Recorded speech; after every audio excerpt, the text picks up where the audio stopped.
Libby, speaking of New Yorkers, I hear from a lot of people who are in New York, love New York. I personally love New York City. It's one of my favorite places in the world, but not happy with the direction it's going, and they're going to Florida. And you mentioned governors banning it, but Governor Heavy D in Florida, he banned it for government and banned it for private businesses. Other Republican governors have only banned it for government. And don't think I haven't noticed the difference between the two. What should we want, you and I? Should we want a ban on private businesses from using it? I think to a certain extent we should. Private businesses have always made us wear shirt and shoes in order to get service. But I don't think that we should ever be required to state what's happening in our bloodstream in order to enter a movie theater or attend a concert or attend a Broadway play. And I think everyone should be opposed to that. What else could happen with that, right? I mean, what other things could they monitor that would restrict our access to liberty is really what we're talking about.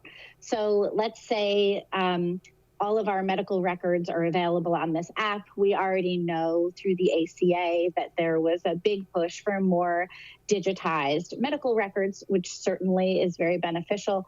But is all of this going to be available on the app? Who's going to have access to the app?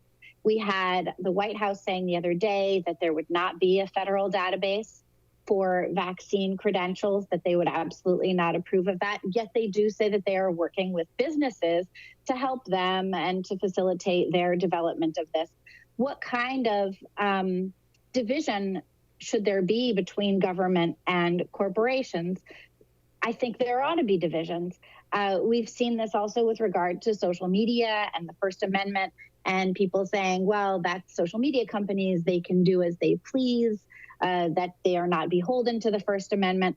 And I don't think that that should be the case. The more these corporations increase in power and scope, their global reach, their national impact, I think they have to be held accountable to our rights as well. They don't get to trounce on our rights just because they have shareholders instead of citizen voters. It doesn't make any sense. And I do think that Americans are getting frustrated with this, or at least I am, with this massive government overreach. We even saw it today with regard to the new gun control executive actions that the administration is unilaterally going to take as a way to bypass Congress, as a way to bypass our rights, as a way to bypass our representation.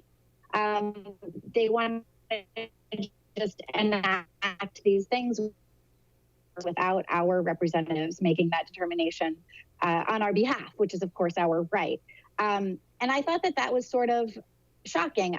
Every time the president says that his primary job is to keep Americans safe, I want to tear my hair out.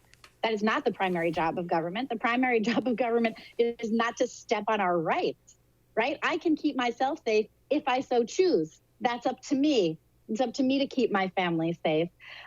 It's such a huge overreach. The red flag laws that the federal government wants to enact now, and the Department of Justice is actually drafting legislation that they're going to send out to states, that states can just adopt the legislation the Department of Justice has drafted for them. That seems like a huge overreach.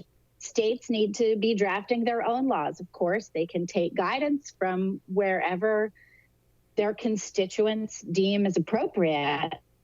But should the Department of Justice be drafting legislation for all 50 states to enact? Hey, thanks so much for watching The First on YouTube. If you liked what you saw, go ahead and like and subscribe. You heard me. Like it, subscribe. You'll get a lot more of it and a lot more of me. Thanks.